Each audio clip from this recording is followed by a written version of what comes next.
Merhaba arkadaşlar. Bu benim YouTube'daki ilk videom olacak. Instagram'da çok istenilen, çok sevilen bir model, 16 motifli modelimiz, model çantamız var. Bana çok soruldu yapımı, işte ölçüleri vesaire. Sizinle bugün 16 motifli çantayı beraber yapacağız. Şimdi 16 tane motiften oluşuyor. Böyle 16 motife yapıp hazırlıyoruz. İlk aşamamız motifi yapıyoruz. Daha sonra birleştirmeyi göstereceğim. Şimdi benim sayfam yeni. Takip edip abone olup yorum yaparsanız mutlu olurum. Instagram hesabım Nescraft. Oradan da takip edip takıldığınız yerleri sorabilirsiniz. 3 milimetre tığla başlıyorum. İpim ince olduğu için kağıt ip kullanıyorum. Kalınsa 3,5'la da başlayabilirsiniz. Şöyle bir sihirli halkayla başlıyorum. Önce sihirli halkayı sabitliyorum. 3 zincir çekiyorum. İpi üstüne atıp sihirli halkayı dolduruyorum. Bu ipi alttan yürüterek gidiyoruz. Bir zincir çekiyoruz aralarda. Sihirli halkaya 12 tane ikili trabzan yapacağız. Zincirle beraber 12 tane olacak. Tamamlayıp geliyorum. Zincirle beraber 12 tane ikili trabzan yapıyoruz. 2, 4, 6, 8, 10, 12 tane oldu. Bir zincir çekiyoruz tekrar. Birleştirmesini yapacağız. İpimi sıkıştırıyorum. Çok sert çekmemeye çalışın. Çünkü kağıt ip çabuk kopuyor. Bir zincir çektik. Üçüncü zincirin tepesine battım. İlmek kaydırdım. Şöyle üste geçmek için de şuradaki iki trabzanın arasına batıyorum. Tekrar ilmek kaydırıyorum. Ve 3 tane zincir çekiyorum. Üst sıraya geçmek için. Böyle arkadaşlar. İpimi üstüne attım.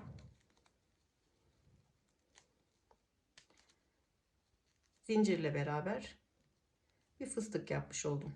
İkili fıstık yapmış oldum. Şimdi ilk sırada aralarda bir zincir çekmiştik. İkinci sırada aralarda 2 tane zincir çekiyorum. İpi üstüne attım. Çıkardım. Tığımda 2 tane ilmek kaldı. İpi üstüne attım. İkili fıstık yapıyorum. Tığımın üzerinde 3 tane ilmek kaldı. Üçünü birden çıkarıyorum. İkili fıstık yaptım. Tekrar 2 zincir çekiyorum. İpi üstüne attım. Çıkardım bir kere. Bir daha attım. Bir daha çıkardım. Bakın tığın üstünde 3 tane ilmek kalıyor. Üçünü birden çıkarıyorum. İkili fıstık yapıyorum.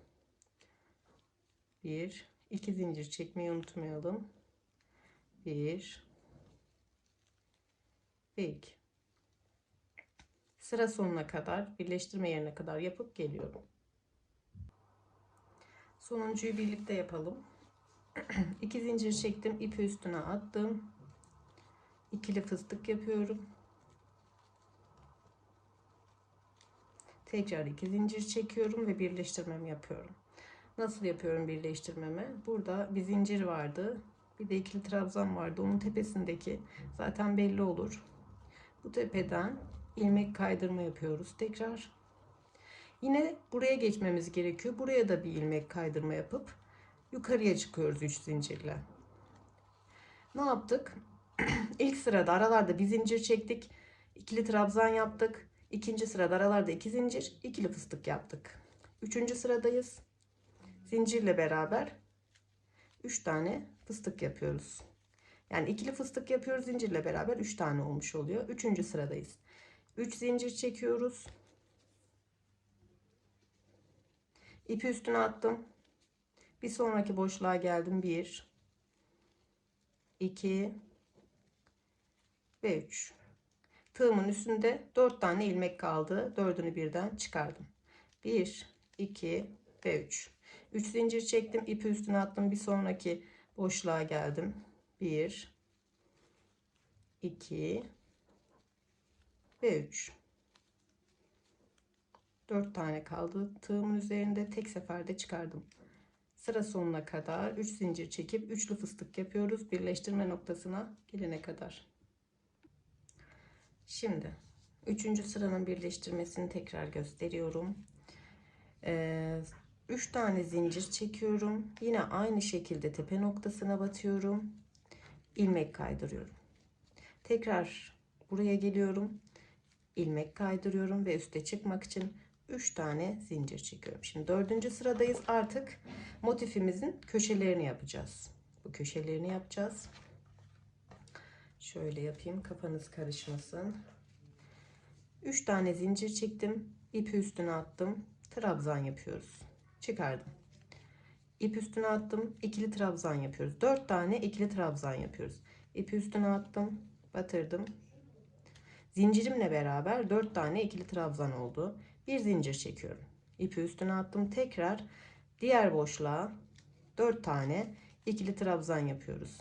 1 2 3 ve 4. Şimdi burada size bir püf noktasını söyleyeceğim. Burada 4 tane yaptık. Aralarda hep bir zincir çekeceğiz ve asla burada eksik yapmayın. Yani aradaki zinciri çekmeyi unutmayın. Burayı 4 yerine 3 yapmayın. Çünkü birleştirme yaptığınız zaman birleştirmekte çok sıkıntı yaşarsınız ve motifleriniz kayar. Yani şık bir görüntü olmaz. O yüzden bu son sıraya çok dikkat etmelisiniz. Yine bir zincir çekiyorum. Şimdi köşeyi oluşturuyorum. 2 kere ipimi üstüne attım. Geldim bir sonraki boşluğa. 1 2 3. Üçlü trabzan yaptım. Tekrar ipi üstüne attım. 1 2 ve 3. 4 tane üçlü trabzan yapacağız. İpimizi üstüne 2 kere atacağız ki köşemiz oluşsun. 1 2 ve 3.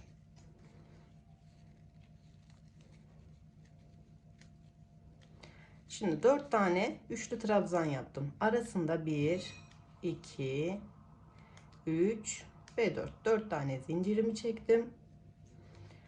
İpimi 2 kere üstüne attım ve tekrar aynı boşluğa bakın.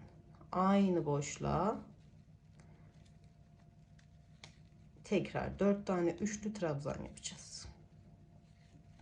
Şimdi burada alanımız daraldığı için batırmak zor olacak.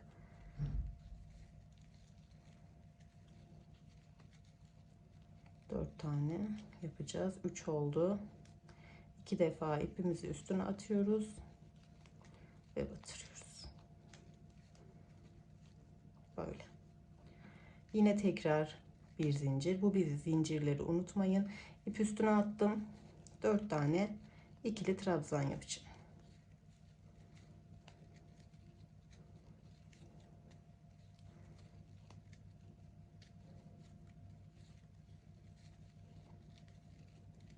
Böyle. Arada tekrar bir zincir çektim. Yine 4 tane ikili trabzan yapıyoruz.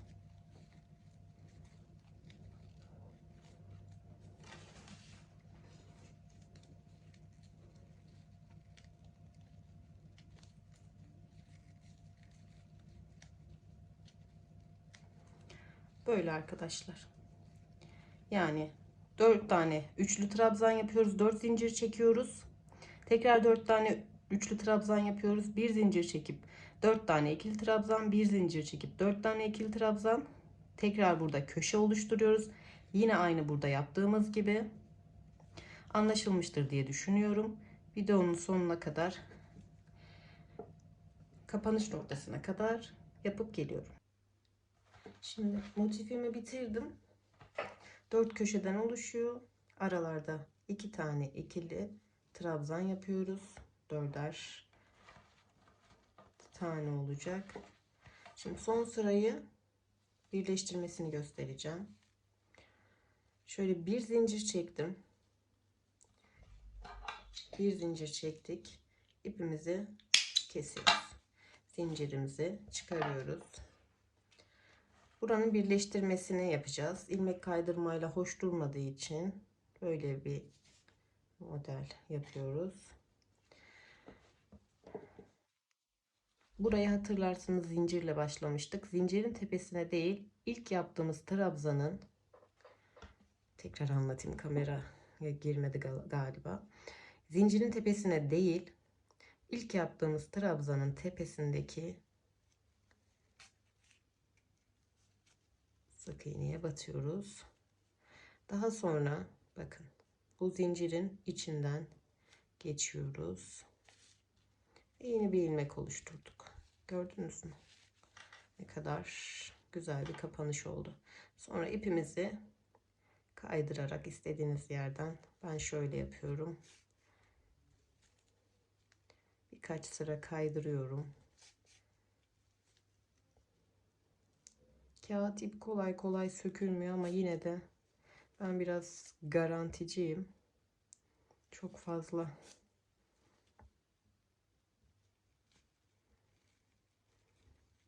şöyle şuradan çıkaracağım, sonra keseceğim. Evet. Bakın çok güzel oldu. Şimdi ortadakini de sıkıştırıyoruz çekebildiğimiz kadar, ama dikkatli çekin, dediğim gibi bazı kağıt ipler, benimki sağlam, o yüzden biraz fazla çektim. Bazı kağıt ipler o kadar çabuk kopabiliyor ki inanın çok zor oluyor, bazen zorluk yaratabiliyor. Ben bunu da böyle birkaç kere geçiriyorum sağlamlaştırmak adına. Şöyle yapacağım.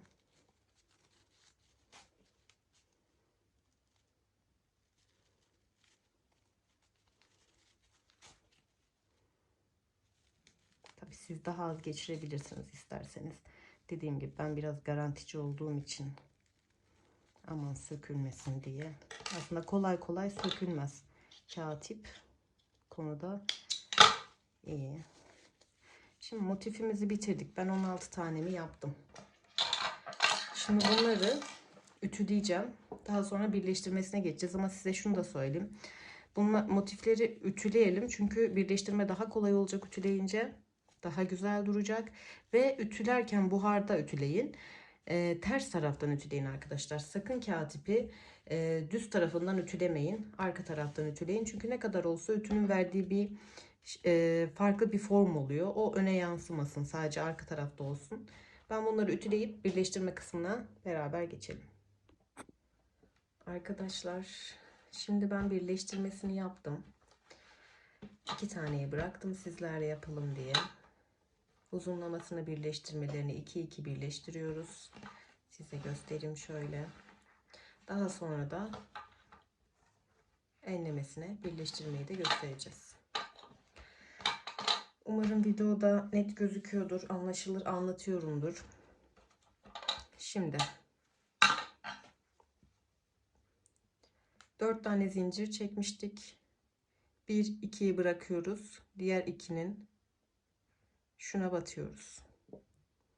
1-2, yani üçüncünün üst lobuna değil alt lobuna batıyoruz. Yine bunun 1-2 üçüncü lobun altta kalan kısmına battım. İpimi alttan tığıma geçirdim ve çıkardım. İlmek kaldı.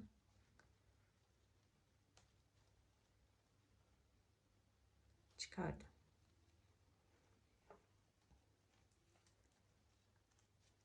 Şimdi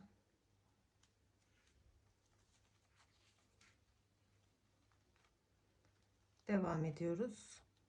Birleştirmeyi kaydırma tekniğiyle yapıyoruz. Zincirimin şöyle göstereyim. Alt lobuna battım. Buradakinin alt lobuna battım. Alttan ip atıp ilmek kaydırmayla geçiriyorum. Tekrar battım. Buradan battım. İpimi atıp ilmek kaydırmayla birleştirdim. Tekrar gösteriyorum, bakın. Böyle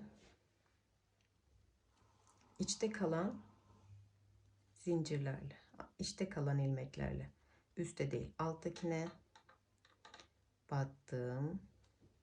Buna battım ve ilmek kaydırmayla yapıyorum. Tekrar battım.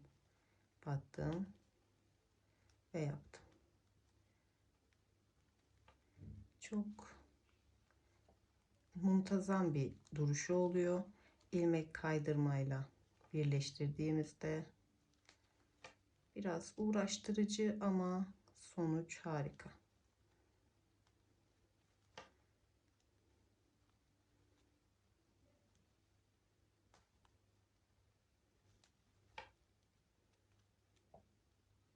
İpim altta kalıyor.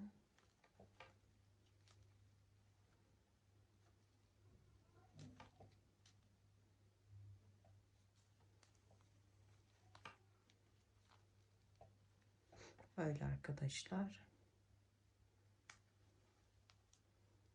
Video çekerken yapmak bir tık daha zormuş. Umarım size güzel bir şekilde gösterebiliyorumdur. Bu konuda acemiyim. Anlamadığınız bir nokta olursa dediğim gibi Instagram'dan, Nescraft hesabımdan sorabilirsiniz her zaman.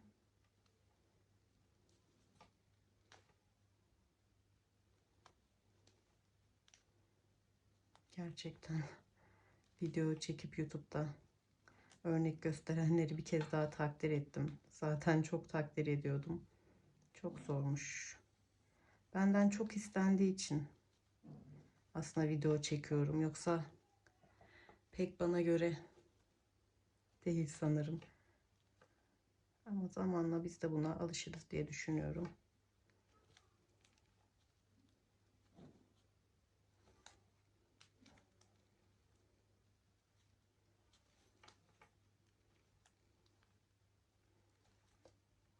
Şöyle diğer parçayı da birleştirmeyi göstereyim diye tamamını çekmek istedim.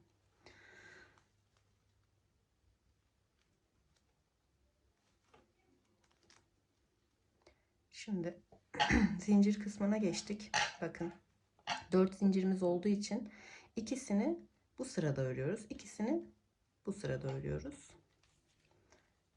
Şimdi birinci zincirimin bir lobunu aldım.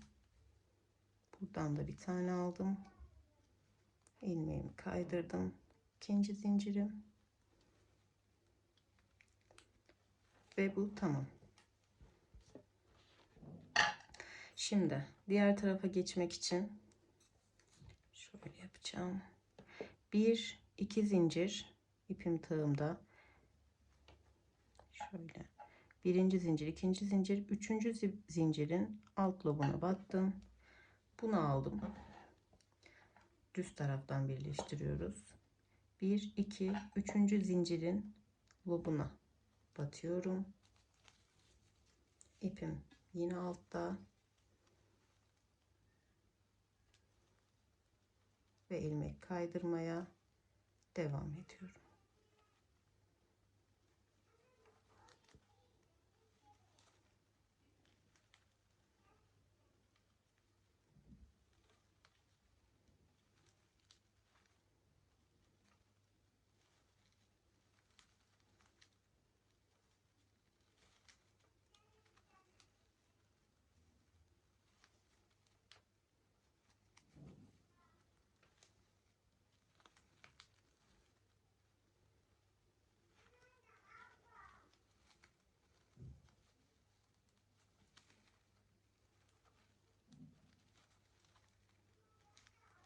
Sıra sonuna kadar yapıp geliyorum hemen. İlmek kaydırmayı bitirdim. Son 2 zincirim kaldı. Bakın 4 tane zincir çekmiştik. İkisini bu sırada alacağım. Bu birinci, bu da ikinci. İki tanesi de burada kalacak. Şimdi ipimi altta gizlemek için biraz bırakıyorum. Dediğim gibi ben garantici olduğum için bunu bu ilmekten geçirip sıkıştırıyorum. Daha sonra arkada gizleyeceğim. Şimdi bu parçayı da bitirdik. Bakın uzunlamasına birleştirmesini yaptık. 16 tane motifimizi. Şimdi bu ikisini de birleştiriyoruz. Şimdi çantaya yavaş yavaş formunu veriyoruz. Dördünün birleştirmesini de hemen göstereyim bir kısmını. Yine 1 2 buradaki zinciri aldım, üçüncüyü 1 2 ve üçüncünün işte kalan lobunu aldım.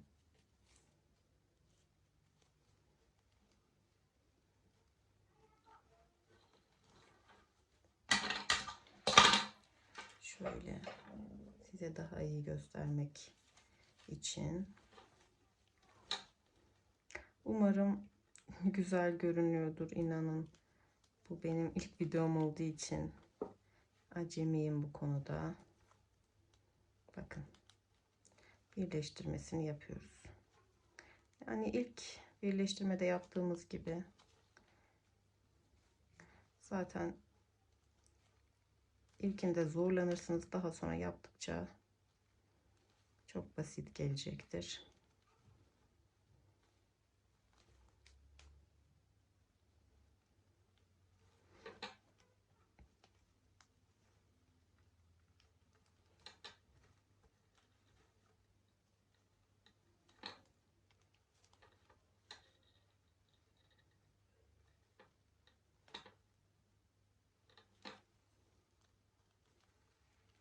Sıra sonuna kadar birleştiriyoruz ve artık çantamızın formuna kavuşturuyoruz. Sıra sonuna kadar yapıp geliyorum. Evet arkadaşlar, şimdi ben çantamı birleştirdim dikey halde. Şimdi yatay birleştirmesini yapacağız beraber. İpimizi alıyoruz. Yine çantanın içinden yürütüyoruz ipimizi. Şimdi iki zinciri denk getiriyoruz. 1 2 1 2. Baş ilmekten girebilirsiniz. Yani istediğiniz yerden girebilirsiniz ama ilmek kaymasın diye ben başlangıçta girmeyi, zinciri bırakmayı tercih ediyorum. Alttan ipimi aldım. Yukarıya aldım ipimi. Asıl ipim altta kalıyor. Alttan kaydıracağımız için. Yine aynı şekilde bir alttaki lobu aldım. Bir bunu aldım. Alttan ipimi tığımın üzerine geçirdim. Yanlış ipi geçirmeyeyim. Çektim ve yine ilmek kaydırdım. Bakın. Aynı şekilde her iki taraftan bir lob aldım ve ilmek kaydırdım. Bir buradan aldım ve ilmek kaydırdım. Tekrar bir buradan aldım ve ilmek kaydırdım. Zaten burayı tek parça halinde götüreceğiz. Şöyle aldım ve ilmek kaydırdım. İnşallah videonun açısından çıkmıyorumdur. Alttan ipimi tığımı üzerine atıp üstten ilmek kaydırıyorum. Alttan atıyorum, üstten ilmek kaydırıyorum.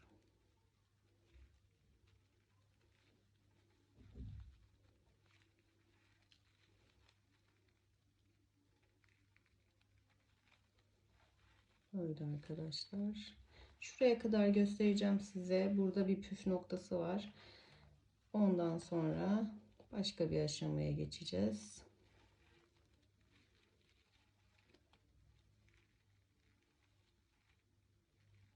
Sıra sonuna kadar böyle gidiyoruz. İpi alttan alıyoruz ve üstten ilmeği kaydırıyoruz. Şöyle.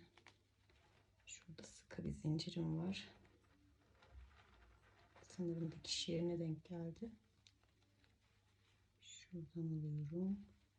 İlmeği birbirine denk gelecek şekilde birleştirmesini yaparsanız harika olur. Umarım kaptırmıyorumdur kendimi, videodan çıkmıyorumdur.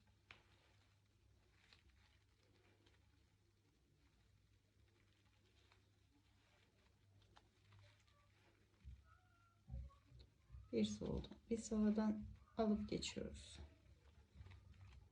Şimdi 2 tane zincirime geldim. Kenarlarda bıraktığımız zincirler vardı. Birincisini aldım. İkincisini de aldım ve bir motifi bitirmiş oldum. Şimdi bu motife atlıyoruz. Nasıl atlıyoruz? Birazcık ipimizi gevşek bırakıyoruz ki şimdi biz burada ilmek kaydırma yaptığımız için motifimiz toplanmasın. Serbest kalsın diye bir tık burayı geniş alıyoruz. Yine burada bıraktığımız zincirin birine batırıyorum. Bir de buradan alıyorum. Alttan ipimi atıp bir saniye birazcık daha açacağım. Sıkıştırmasın motifimizi diye. Bu detay önemli bir detay. Alamıyorum.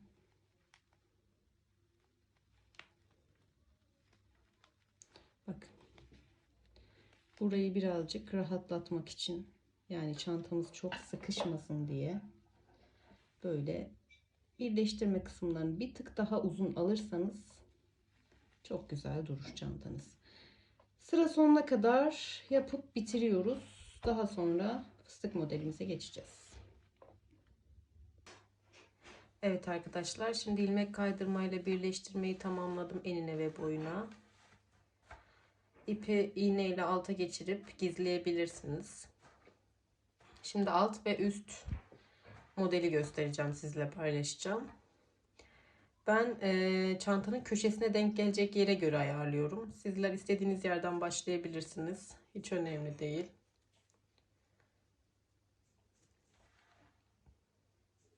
Şöyle bir tane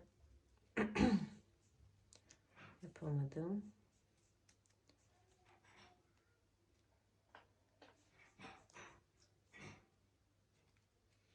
Sabitliyorum. Evet. Herhangi bir yerden başlayabilirsiniz. İpimi çıkardım. Zincirimden geçirdim tığımı ve ekledim. Arkada kalacak. Sabitliyorum. 1, 2 ve 3 zincir çektim. Şimdi ipi üstüne attım. Fıstık modeli yapıyoruz. Aynı noktaya bir ip üstüne attım. Yine aynı noktaya, yine aynı noktaya üçlü fıstık yapıyoruz arkadaşlar. Bir böyle üçlü fıstık yapıyoruz. Arasında zincir çekiyoruz. Bir zincir çektim. Ben bu boşluğu atlıyorum. İsterseniz siz doldurabilirsiniz. Bu boşluğu atlayıp diğer ilmeğe batırıyorum. Yine üçlü fıstık yapacağım. 1,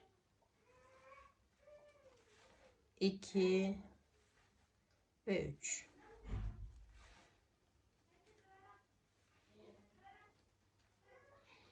Bak, bir zincir çektim. Bir zincir bırakıyorum. Diğer zincire zincir diyorum, pardon. Bir boşluk bırakıp diğer, tekrar göstereyim. Bir taneye atlıyoruz, ikinciye batıyoruz. Üçlü fıstık yapıyoruz. 1, 2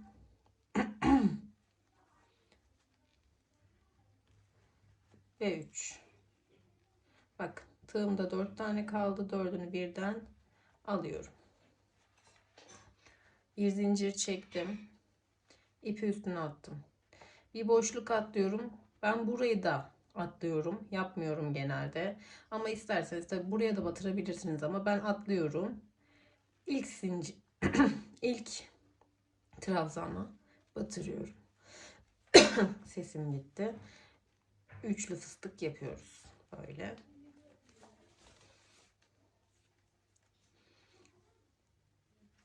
Ve 3.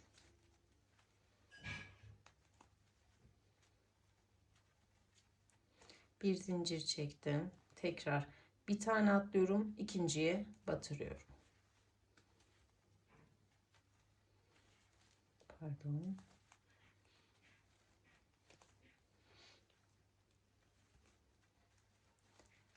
Üçlü fıstık yapıyoruz.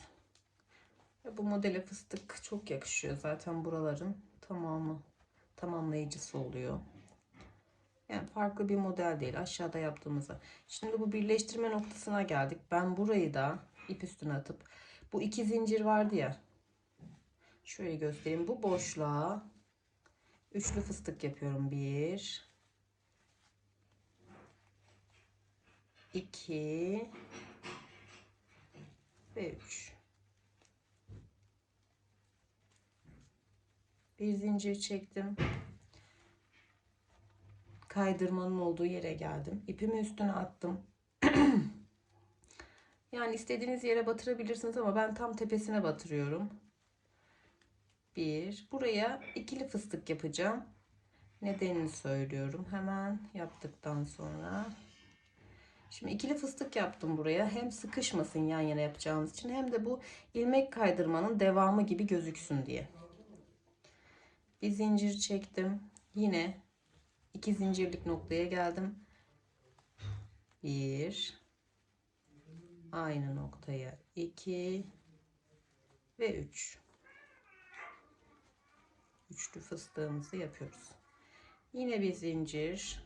Buraya geldim. Bir atladım. İkinciye.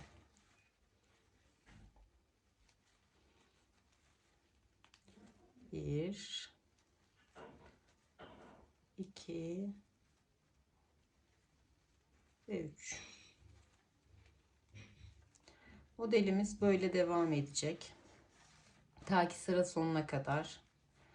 Bakın tekrar son bir tane daha göstereyim size. Bir zincir çektim. Bir taneyi atlıyorum. İkinciye batıyorum. İpimi attım. Üçlü fıstığımı tamamlıyorum. Allah.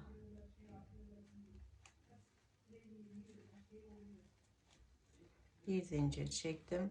Bakın ben bu zincir boşluk noktalarını doldurmuyorum. Dolduranlar da var ama hoşuma gitmiyor benim çok. Ben genelde sık iğnelerin üzerine yapmayı tercih ediyorum. İpimi üstüne atıyorum. Bunu atlıyorum. İlk sık iğneye batıyorum. Buralara çok takılmamak gerekiyor. İstediğiniz gibi yapabilirsiniz. Hani sizin hoşunuza nasıl giderse, o boşlukları sevmiyorsanız doldurabilirsiniz tabii. Bu benim hoşuma böyle gittiği için böyle yapma gereği duyuyorum. Şöyle sıra sonuna kadar yapıyoruz. Daha sonra birleştirmesini göstereceğim size. Böyle. Evet arkadaşlar, sıra sonuna geldiğimde tekrar görüşelim. Evet arkadaşlar, sıra sonuna geldim. Son bir tane kaldı. Onu da yapıyoruz hemen.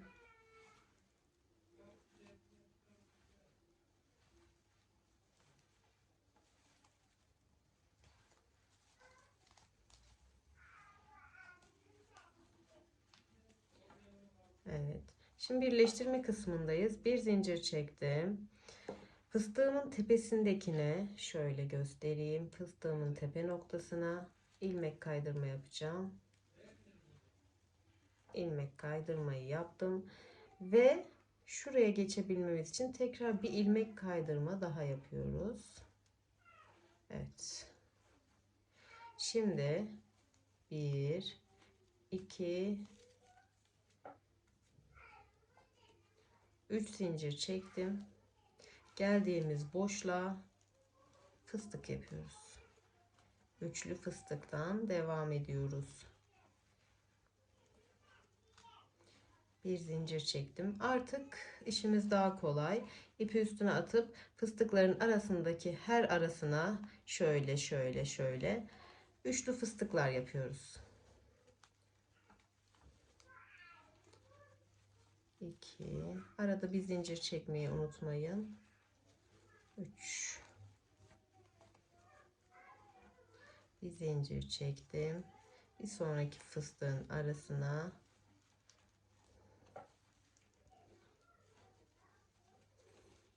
2 3,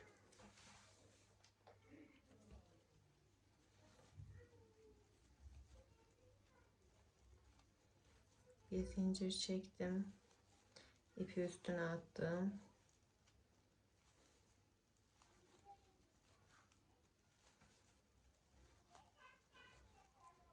3. Evet arkadaşlar, böyle devam ediyoruz. 3 1 2 3 sıra fıstık öreceğiz. İlk sırasını örmüştük, bu ikinci sıramız. 3 sıra ördükten sonra ipimizi koparıyoruz. Tekrar buraya geliyoruz. Buraya da 3 sıra fıstık ördükten sonra en üstte çantamızın bitişine bir işlemimiz daha var, onu göstereceğim. Bu 3 sıraları tamamlayıp geliyorum. Her iki tarafa da 3'er sıra fıstık yapıyoruz. Evet arkadaşlar, şimdi ben alt sıraya, taban sırasına 3 sıra fıstık ördüm. Şöyle göstereyim. Taban sırasına 3 sıra fıstık ördüm. Böyle. Ve üst sıraya da 3 sıra fıstık ördüm. Üçlü fıstık. Şunu da belirteyim. Eğer sizin ipiniz kalınsa üçlü fıstık değil de ikili fıstık yapabilirsiniz. Çok sıkış sıkış olmasını istemiyorsanız. Ama benim verdiğim ölçüler tam oluyor. Şöyle zaten model katlanacağı zaman böyle şey durmayacak. Şöyle duracağı için. Şimdi ben size çantanın ağzına yaptığım modeli göstereceğim. Şöyle bitirdik. Yukarıya çıkmak için bir tane zincir çekeceğim. İlmek kaydırmayla birleştirme yaptım. Bir zincir çektim. Şimdi terse gidiyoruz. İpimi şöyle bırakayım. Bu model çok yakışıyor çanta ağızlarına. Burayı gevşek alıyorum. Bir tane atlayıp ikinciye batıyorum. Çıkarıyorum. Ve böyle. Biraz gevşek alıyorum, yani fazla alıyorum. Bir tane atlayıp, bir saniye bunu batıramamışım. Tekrar yapacağım. İpimi biraz alıyorum. Birinci sık iğneye atlayıp ikinciye batıyorum. Bu biraz zor oluyor ama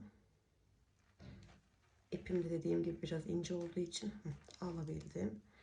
Alıyorum ipimi.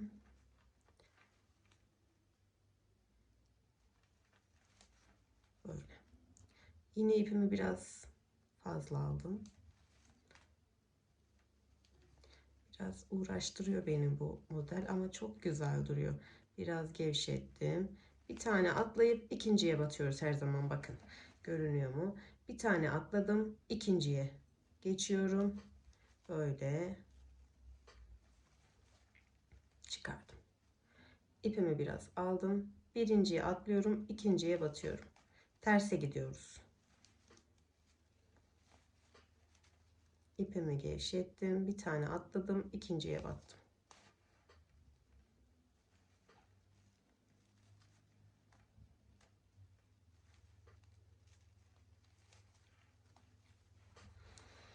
Tekrar göstereyim yakından. Bir tane atlıyorum, ikinciye ipimi biraz aldıktan sonra ikinciye batıyorum. Bu işlem beni çok zorlayan bir işlem. Aslında siz zorlanmazsınız. Ben sanırım solak olduğum için biraz zorlanıyorum. Şöyle bir tane atlıyorum, ikinciye batıyorum.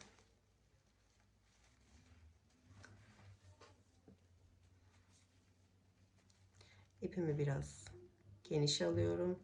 Bir tane atladım. Bakın buraya atladım. Buraya battım. Bir daha göstermek istiyorum. Yakından inşallah görünüyordur tabii. Bir tane buraya atlıyorum. İkinciye batıyorum. Bakın nasıl güzel duruyor. Tamamlıyor. Çantamızın ağız kısmı burası. Tabana bir şey yapmıyoruz. Burası tabanımız oldu. Burası çantamızın ağız kısmı. Taban öreceğiz sık iğne. O zaman burayı da göstereceğim size. Ben bunu tamamlayıp tabana geçmek istiyorum. Sizin de tabanı ve sapları kaldı. Onları yaptıktan sonra da inşallah çantamızı bitirip sizlerle paylaşacağız. Evet arkadaşlar, sıra sonuna kadar yaptım şimdi. Şöyle yakından size göstereyim. Çok güzel oldu. Şimdi birleştirmeyi de göstereceğim size. Bitti. Sonuncuyu batıyorum. Bir zincir atladım. İkinciye batıyorum. Böyle. İpimi birazcık yürütmek için kesiyorum. İpimi buradan çıkarıyorum. Şimdi burayın birleştirmesini göstereceğim sizlere. Yani iğne ile nasıl tamamlayacağımı. Şöyle. İğnemi düşürdüm. Görünüyordur inşallah. Şöyle şuradan ipimi arkaya, yetiştiği bir yerden hemen arkaya, daha alttan alacağım. Daha sonra yine bunun içine gireceğim, bu ikilinin.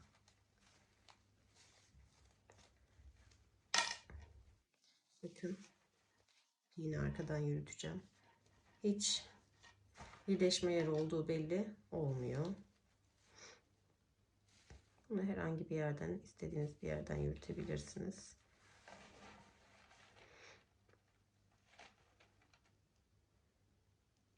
Diğer iğnemi bulamadım. Bu da biraz kalın olduğu için şuradan geçeyim. Geçirmekte zorlanıyorum. Bakın, birleştirme yeri olduğu belli olmadı. Siz de bu yöntemle yaparsanız kolaylıkla tamamlamış olursunuz. Şöyle birkaç yerden geçireyim. Böyle arkadaşlar, bunu tamamladıktan sonra, iplerimi gizledikten sonra taban yapımı için yine geliyorum hemen. Evet arkadaşlar, çantamızı tamamladık. Şimdi sadece tabanı ve çantanın sapları kaldı. Öncelikle tabanı gösterelim. Tabanı bitirip sabitleyelim. En sonda saplarını yapalım. Şöyle bir tane zincir sabitleyeceğim.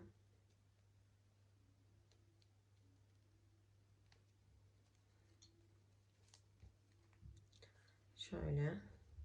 Şimdi arkadaşlar, tabanımızın boyu 3 tane motif yan yana getirdiğimizi düşünün. 3 tane motif boyunda olacak. Eli de bir tane motifin boyutunda olacak. Bir tane motifin sık iğne kısmı, üst kısmı 23 tane olduğu için 23 tane zincirle başlıyoruz. 1, 2, 3, 4, 5, 6, 7, 8, 9, 10, 11, 12,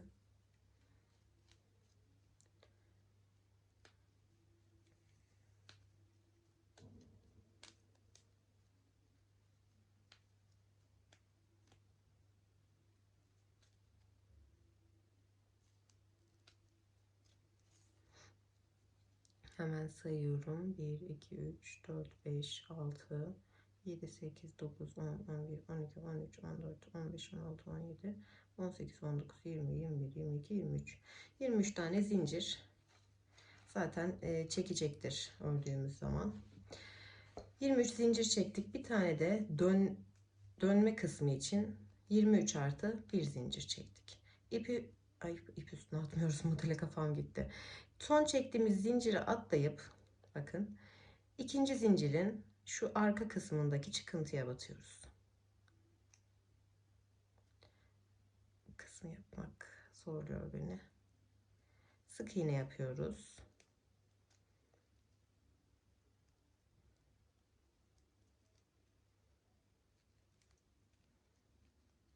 Sıra sonuna kadar bu sık yaptığımız zincirlerin arka kısmındaki tekli loblara batıyoruz. Tamamlayıp geliyorum. Evet arkadaşlar, 23 tane sık iğnemizi yaptık. Bakın, tam bir tane motifin boyutunda. Tam bir motif boyunda. Şöyle göstereyim.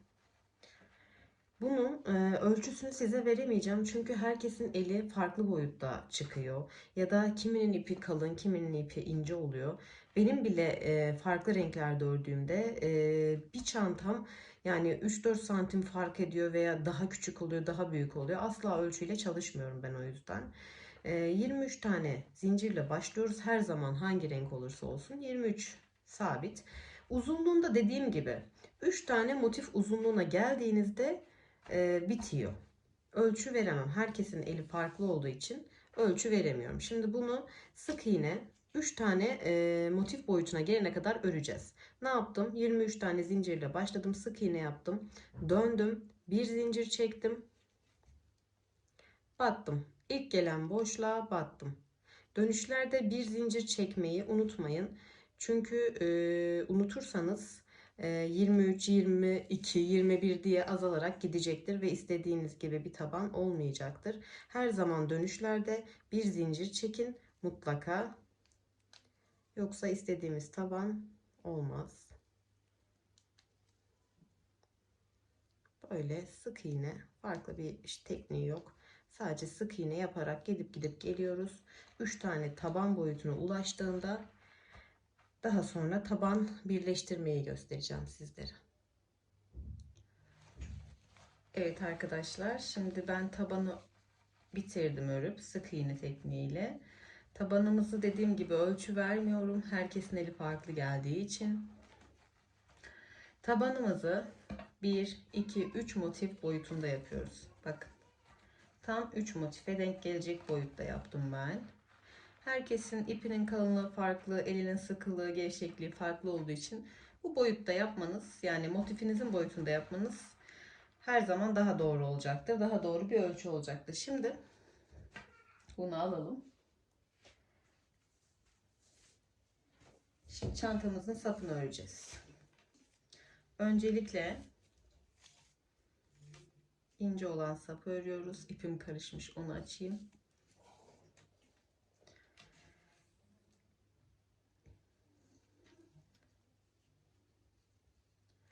Önce bir zincirle ipimi sabitliyorum.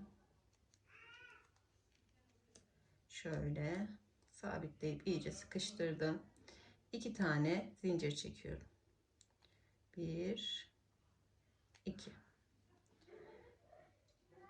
İlk zinciri, ikinci zincirimin üst lobundan ilk zincirimin şu tekli lobuna batıracağım.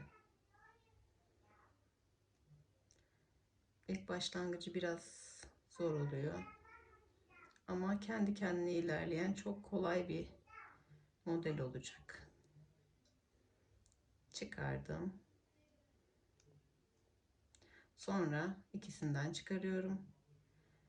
Motifimi çeviriyorum. Buradan ve buradan çıkarıyorum.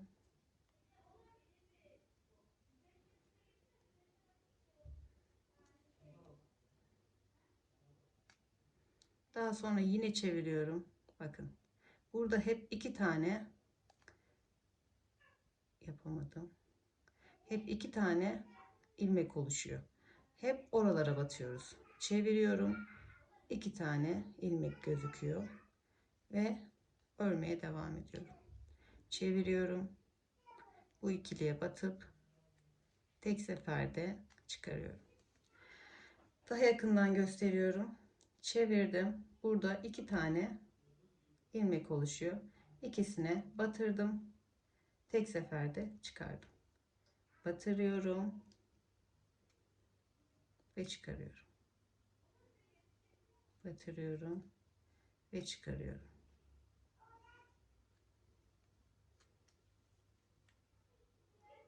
Batırdım ve çıkardım. Böyle güzel, ince, şık bir model oluyor. Bunu istediğiniz boyutta yapabilirsiniz tabii ki. Ben normalde çantalarımda tam 120 santim, 125 santim aralığında yapıyorum. Değişiyor ipin kalınlığına, inceliğine göre.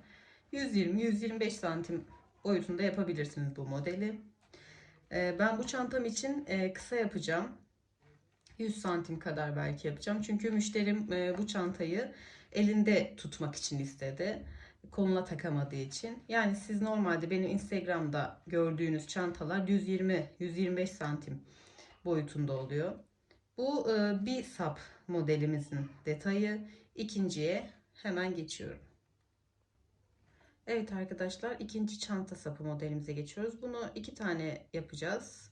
Çantamızı tutuşunu daha güzel gösterecek ve daha yükünüzü hafifletecek, öyle söyleyeyim. Zincirimi sabitledim. 8 tane zincir çekiyorum. 1, 2, 3, 4, 5, 6, 7 ve 8. Daha sonra bunu halka şekline geçiriyoruz. İlk çektiğimiz zincirin şu tekli lobuna batıyoruz ve sık iğne yapıyoruz. Bu model sadece sık iğneden oluşuyor. Çok tatlı bir model. Şöyle.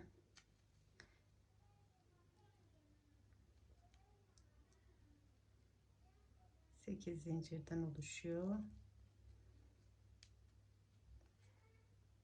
Büyüyene kadar biraz zorluyor ama büyüdükten sonra kolaylıkla yapabiliyorsunuz. Dediğim gibi ilk birkaç sıra ele gelmediği için zorluyor. Umarım kameranın açısından çıkmıyorumdur. Size de doğru bir şekilde anlatmak için buralara atlamak istemiyorum. Çünkü sap detayı Instagram'da çok fazla soruluyor. Bu sap modeli çok sevildi.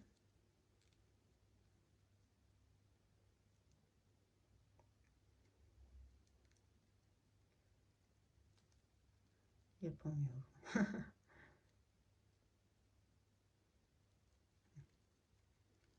Almak çok zor. Bir de ortaları aldığım için rastgele batmak istemiyorum.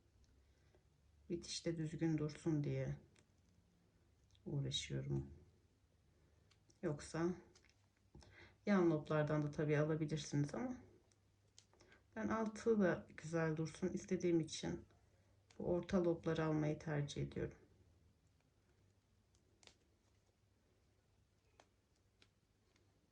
Hemen sayacağım kaç tane olduğunu. 1, 2, 3, 4, 5, 6, 7 ve 8. Şimdi artık ilk sırayı orta loblardan almıştık. Artık ikili sık iğneleri alıyoruz. Yani sık iğnemizin tepesine batıyoruz. Her sırada sık iğnemizin tepesine batacağız. Dediğim gibi başlangıçta biraz zorluyor ama büyüdükçe daha kolay olacak.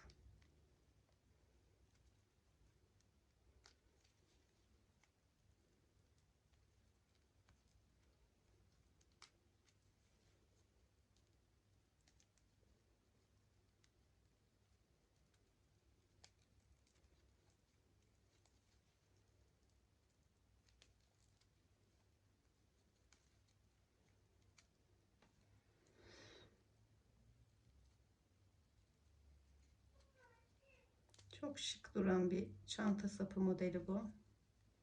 Yani ben çok seviyorum.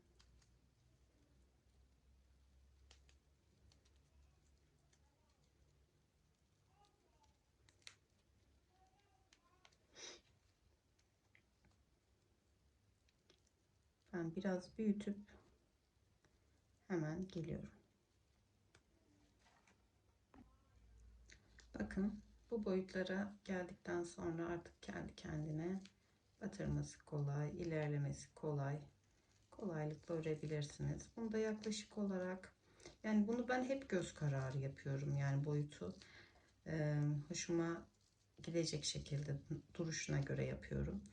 15-20 santim yaparsanız, yani 20 belki çok olabilir ama bitişinde sizinle paylaşırım. Fikir olur.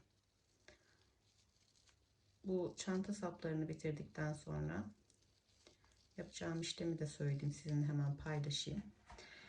Çantamızı birleştirdikten sonra ütülememiştik. İçinden iç kısmından buharla ütülüyoruz. Her tarafını güzelce. Daha sonra tabanımızı içe gelecek kısmını buharla ütülüyoruz. Buna dikkat edin. Hep içinden ütülüyoruz. İç kısmından. Daha sonra tabanımızı nasıl birleştiriyoruz? Saplarımızı nasıl birleştiriyoruz? Hep beraber sizinle paylaşacağım.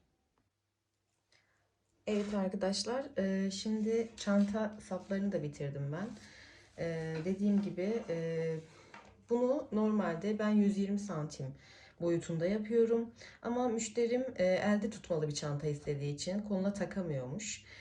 O yüzden ben bunu kısa yaptım. Siz bunu 120 santim yapın. Bunu da normalde ben göz kararı yapıyorum ama sizin için ölçtüm 20 santim. Tam 20 santim yaparsanız, bunu da 120 santim yaparsanız olur. Şimdi ben bunu içten buharla ütüledim. Bakın ne güzel duruyor ütüleyince. Bunu da içe gelecek kısmına yine buharla ütüledim. Şimdi önce tabanımızın birleştirmesini sizlerle paylaşacağım. Şöyle yapalım. Bu birazcık uğraştıracak ama güzel bir taban olacak. Ben daha önceden işte şu altları üstleri başladığım yere bir işaret koymuştum. Köşeye denk gelmesini istediğim yerden başlıyorum. Hemen kontrolümü sağlıyorum. İçe gelecek kısmı ütülemiştim çünkü. Ne yapmıştık? 23 sayıyla başlamıştık arkadaşlar. Şimdi tam bu çizgiye denk gelecek bir noktaya ben bunu takıyorum. 23 tane sayıyorum. 1, 2, 3, 4, 5, 6, 7, 8, 9, 10, 11, 12, 13, 14, 15, 16, 17, 18, 19, 20, 21, 22, 23. Bakın tam yine aynı noktaya denk geliyor.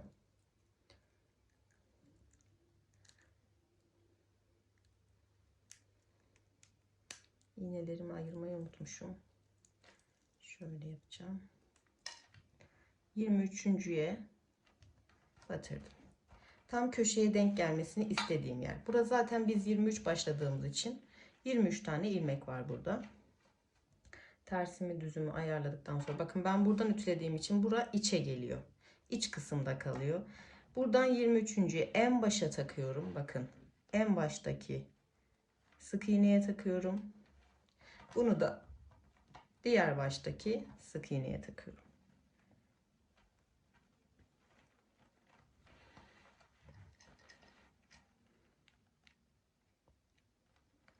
Umarım anlaşılır bir şekilde anlatırım. Dediğim gibi olur da takıldığınız bir nokta olursa Instagram hesabım Nescraft.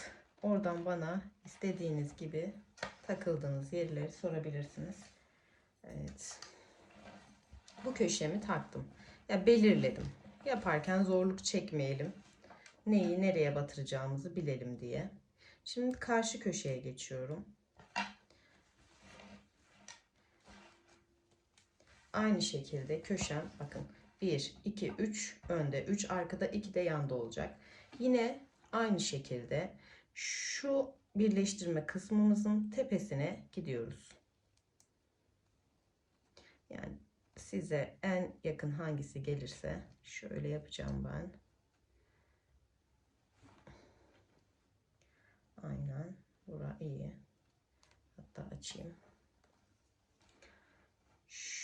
Şunun da en baştaki sık iğnenin en baştaki ilmeğine eşitledim.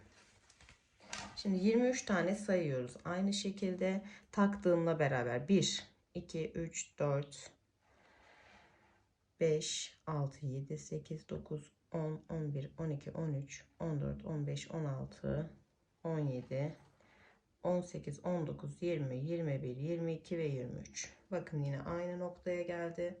Yani sayılarınızı eşit yaptığınız sürece hiçbir sıkıntı yaşamayacaksınız. Bu birleştirmeyi de yine kaydırma tekniğiyle yapacağız. Köşelerde bir püf noktası var. Bakın gördünüz mü? Tam 3 motife denk gelecek şekilde ayarlamış oldum. Yani bana Instagram'da yazanlar oldu. Yaptık, tabanımız sarktı, kötü durdu falan.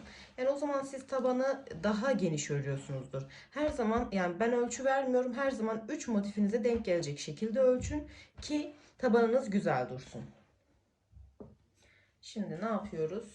tabanımızı örmeye başlıyoruz. Ben şu köşeden başlayacağım. Bakın. İstediğiniz yerden başlayabilirsiniz ama ben size şu köşelerde bir püf noktası göstereceğim için ben bu köşeden başlamayı tercih ediyorum. Öncelikle bu köşelerde, her yerde daha doğrusu, ilmekleriniz denk gelecek. Karşılıklı denk gelecek. Ne yaptık? 23 tane ilmeğimiz vardı. Ben bu köşelerde birkaç taneyi bir araya getireceğim için sayıyorum. 1 karşılıklı, 2, 3, 4, tekrar 1, 2, 3, 4 ve 5. ilmekten gireceğim ben. Karşılıklı 5. ilmekten girdim. Her iki tarafın da 2 lobundan. Bunun da 2 lobundan, bunun yani tam karşılıklı gelecek 4 lobdan birden girdik. Ne yapıyorum? Bakın bu da size bakacak. Çantanın ön yüzü size bakacak şekilde yapacaksınız. Ne yapıyorum? Hemen tığımı ipimi tığıma geçiriyorum. Tığımı, ipimi, konuşamıyorum, öne alıyorum. Şöyle. Bundan sonrası sadece köşelerde biraz dikkat etmeniz gerekiyor. Ne yaptık? Girdik. Bir sonraki sık iğneye geldim. Onun arkasındaki sık iğneye geldim. Aldım. Geldim. İlmek kaydırdım. Bu ipimi sıkıştırdım. Bir sonraki sık iğneye geldim. Aldım. Bir sonrakinden aldım. İpimi arkadan attım. Öne geldim. İlmeğimi kaydırdım. Bu kadar basit.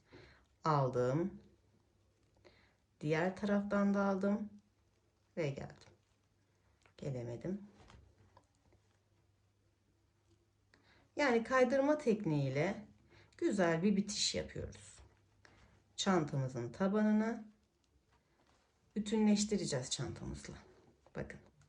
Biraz yapalım beraber. Köşeye kadar. Her iki tarafında sık iğnesine batıyorum ve çekiyorum. İlmek kaydırıyorum. Bir buradan, bir buradan. İkisini birden alıyoruz. Yani şuradaki 2 tane sık iğneyi, buradaki 2 tane sık iğneyi alıyoruz. Daha yakından yapacağım. Buradan tığımı geçirip, buradan tığımı geçirip ikisini birden sık iğne ile birleştiriyorum. Yine aynı şekilde birleştiriyorum. Buradan aldım, buradan aldım ve birleştirdim. Kaydırma tekniğiyle çantamızın tabanını birleştiriyoruz.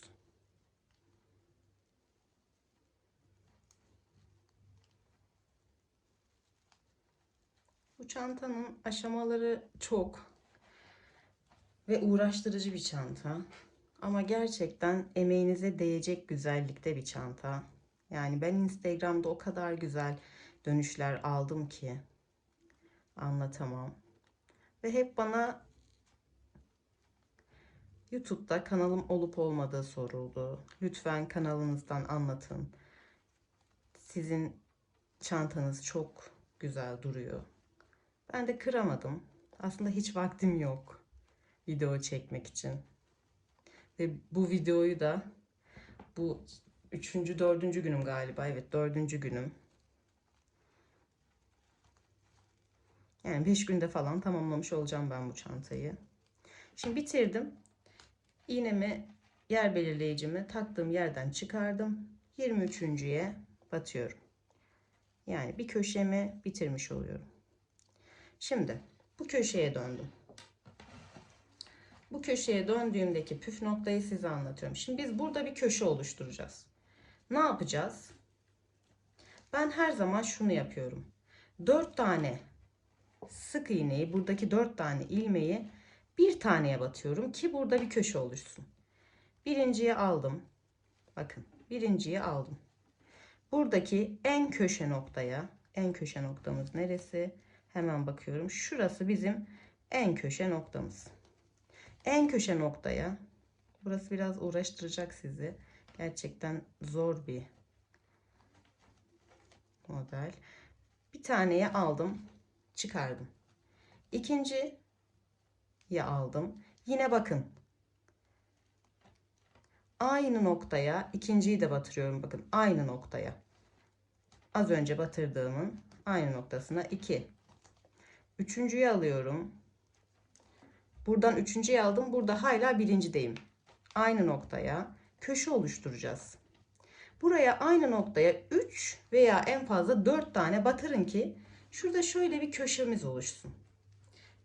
Şurayı da şöyle yaptığımızda aynı zaten olacak. Bunda 3 tane yeterli gibi. Ben 3 taneyi yeterli görüyorum. Bakıyorum, evet. 3 tane çantamızın ön yüzünden 3 tane ilmeği arka taban kısmının sadece bir tanesine batırmış olduk. Şimdi devam ediyorum.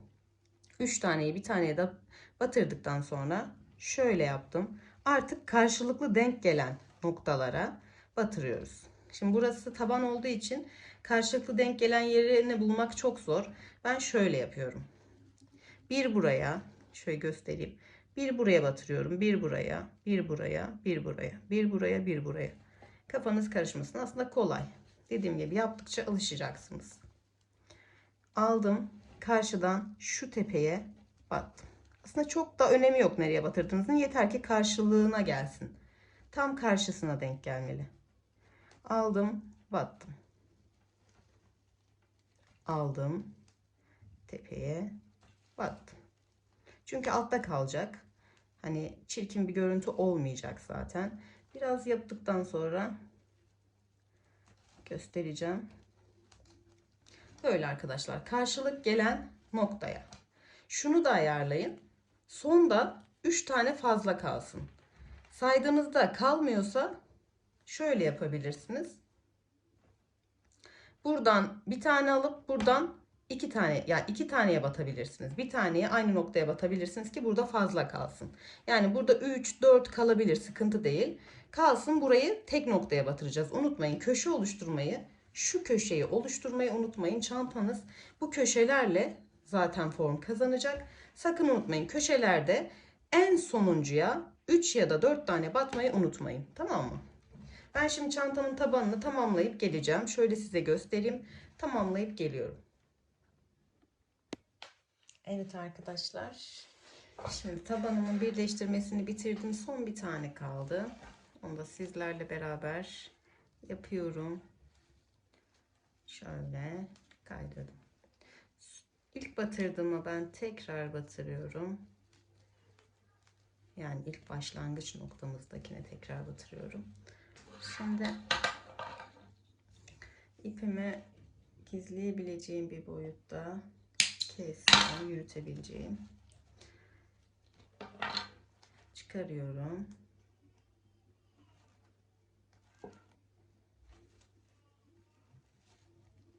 Ay, yanlış ipi mi çekiyorum diyeceğim. Allah Allah. Yapamadım. Şöyle bir daha yapacağım. İpim gelmedi çünkü. İlk başlangıç noktamıza bir kez daha batıyorum. İpimi çekiyorum. Daha sonra iğne yardımıyla ipimi aşağıya, içe götürüp oradan birkaç sıra kaydırarak keseceğim. İşlemimiz bu kadar. İpi iğneye geçiremedim.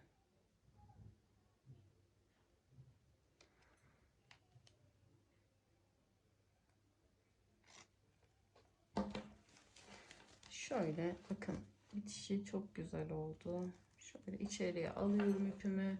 Daha sonra içeriden yok edeceğim. Bakın, hiç belli olmuyor. Başlangıç bitiş noktası oldu. Diğer başlangıç ipimi de içeriye alacağım. Daha sonra içeriden yürütebilirsiniz, kesebilirsiniz.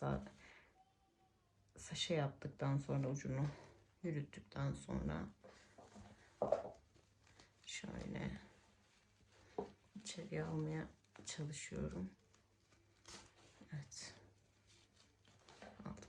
Bakın, başlangıç noktası olduğu bile belli olmuyor. Böyle tabanımız bitmiş bulunmakta. Şöyle bakın, köşeleri ne kadar güzel oldu. çantanın köşeleri kendi kendine oluşmuş oldu. Şöyle el yardımıyla astarlamasını siz kendiniz yaparsınız. Ben de astarlama konusunda çok iyi değilim. Kendi kendime YouTube'dan videolara bakarak öğrendim. Şimdi malzemelerini alıp sap kısmına geçelim. Evet arkadaşlar, şimdi çantamızın sap detayına geçebiliriz. Ne yapıyorum?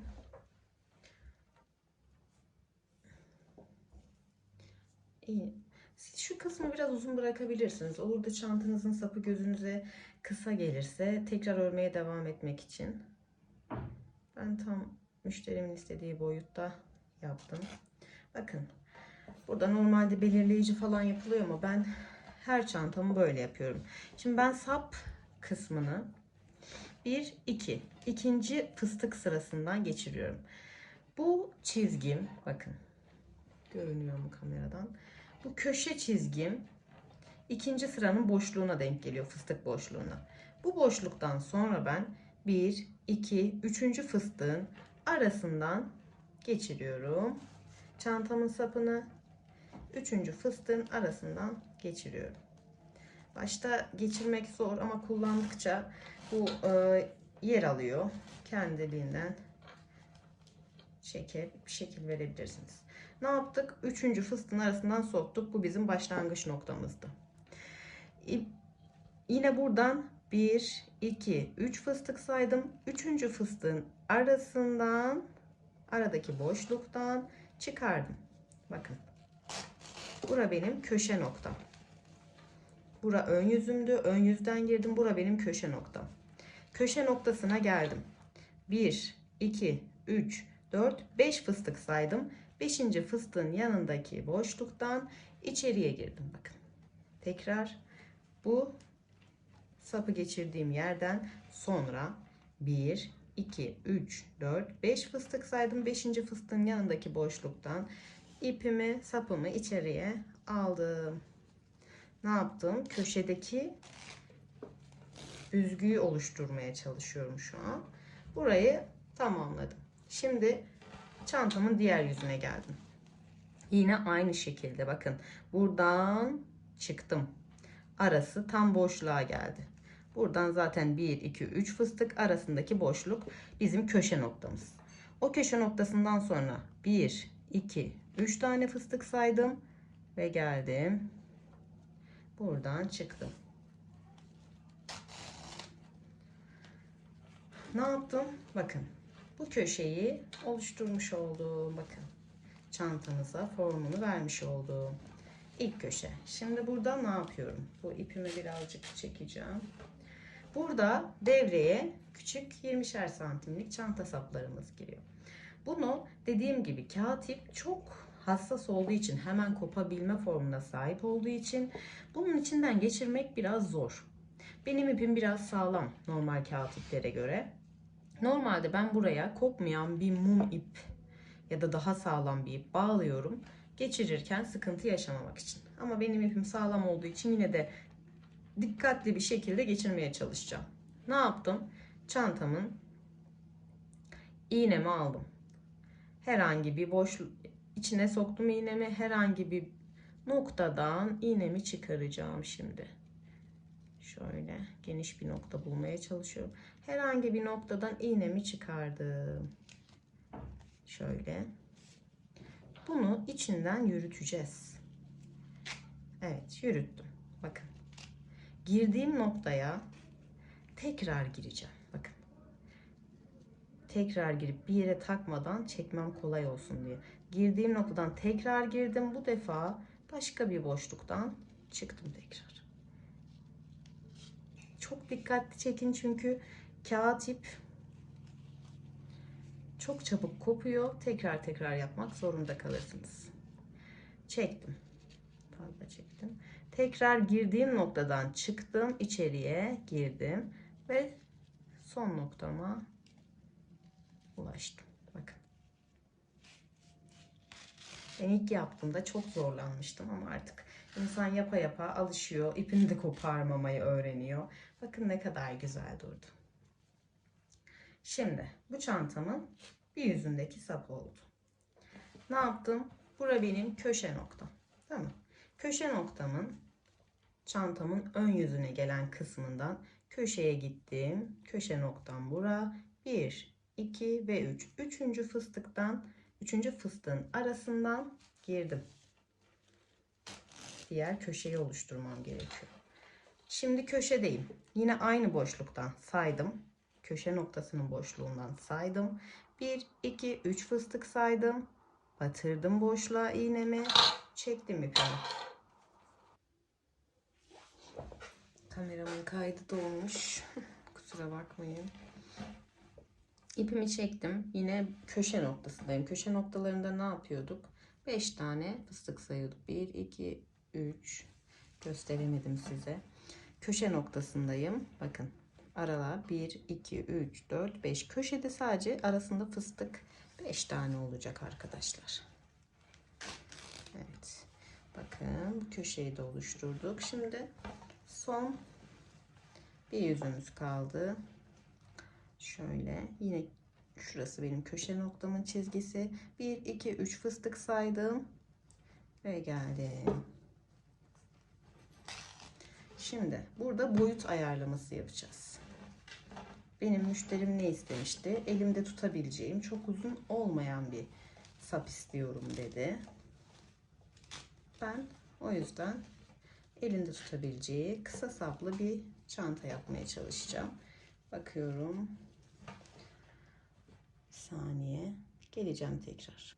Evet, bence idealdir. Müşterimin istediği boyutta olduğunu düşünüyorum. Şimdi tekrar ne yapıyorum burada? Yine kısa olan sapımı ince içinden yürüterek ekliyorum çantama. Şöyle.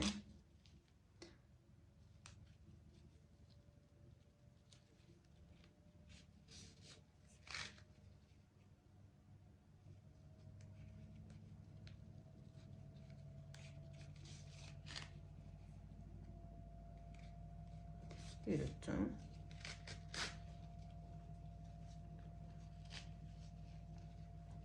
Çok güzel bir detay bu bence. Şimdi ne yapıyorum arkadaşlar? Buranın birleştirmesini yapıyorum. Buranın birleştirmesini burayı da iğne geçirdiğim için birazcık form bozulmuş. Buranın birleştirmesini güzel bir şekilde yaparsak açıkta bile kaldığında, normalde ben buranın altına gizliyorum ama açıkta bile kaldığında gözle görülür bir bozukluk olmasın diye uğraşıyorum ben. Şöyle yapacağım. Aslında ben bir tık şöyle söküp tekrar yapmayı daha güzel buluyorum ama dur bakalım sökebilecek miyim? Evet. Çünkü dikişi buradan yaptığım için aslında normalde arkadan yapmam gerekiyor. Yani ters taraftan. Burada biraz bir bozukluk oldu. Burayı sağlamlaştırmam lazım önce. Evet.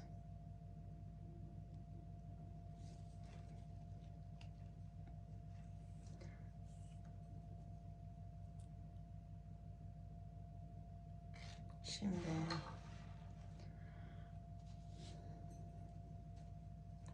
kamerayı yaklaştırdım ki daha rahat takip edebilin diye. Şimdi bunu ben birleştirirken böyle düz bir şekilde birleşsin diye önce bir yan yana getirdim. Şöyle alttan yapacağım. Şuradaki boşluktan devam ettireceğim. Yani motifin devamıymış gibi yapmaya çalıştım. Sizler de böyle kendi göz zevkinize göre birleştirme yapabilirsiniz. Sıkıntı yaşayacağınızı düşünmüyorum. Çünkü kolay bir birleştirme. İstediğiniz yerlere batabiliyorsunuz. Ama burayı tabii birkaç defa sağlamlaştırarak dikerseniz, yine aynı şekilde bu ipi de dikerek giderseniz çantanızın birleştirme kısmı çok sağlam olmuş olacaktır. Ben tamamlayıp geliyorum. Bakın çantamız bitti. Şimdi ben dediğim gibi normalde bunu kolumuza takacak uzunlukta bir sap yapıyoruz ama müşterim elinde tutmalı istedi. Kolunda çanta taşıyamıyormuş. Bakın ne kadar güzel oldu. Buraya bir çıt çıt takarız. Astarını yaparız ve kullanırız. Çok da güzel, şık bir çanta oldu. Evet arkadaşlar, sayfamda renkleri de mevcut. Instagram sayfamda size fikir olsun diye paylaşıyorum ben. Yani benim en çok sevdiğim model diyebilirim. En çok sipariş aldığım model diyebilirim bu model. Nescraft hesabından, Instagram'dan istediğiniz, takıldığınız yerleri sorabilirsiniz, takip edebilirsiniz. Onun dışında YouTube kanalım yeni. Abone olursanız, yorum yaparsanız, beğeni atarsanız çok mutlu olurum. İnşallah devamı gelir yeni modellerin diyeyim. Ama ben bu modeli çalışmaktan yeni model çalışmaya fırsat bulamıyorum. Ama inşallah gelir. Ve ben papatyalı modeli de sizlerle paylaşmayı çok istiyorum. Çünkü ben onun formunu değiştirerek örüyorum. Umarım yakın zamanda papatyalı modelimizi de sizlerle paylaşırım. Abone olmayı unutmayın. Hoşçakalın.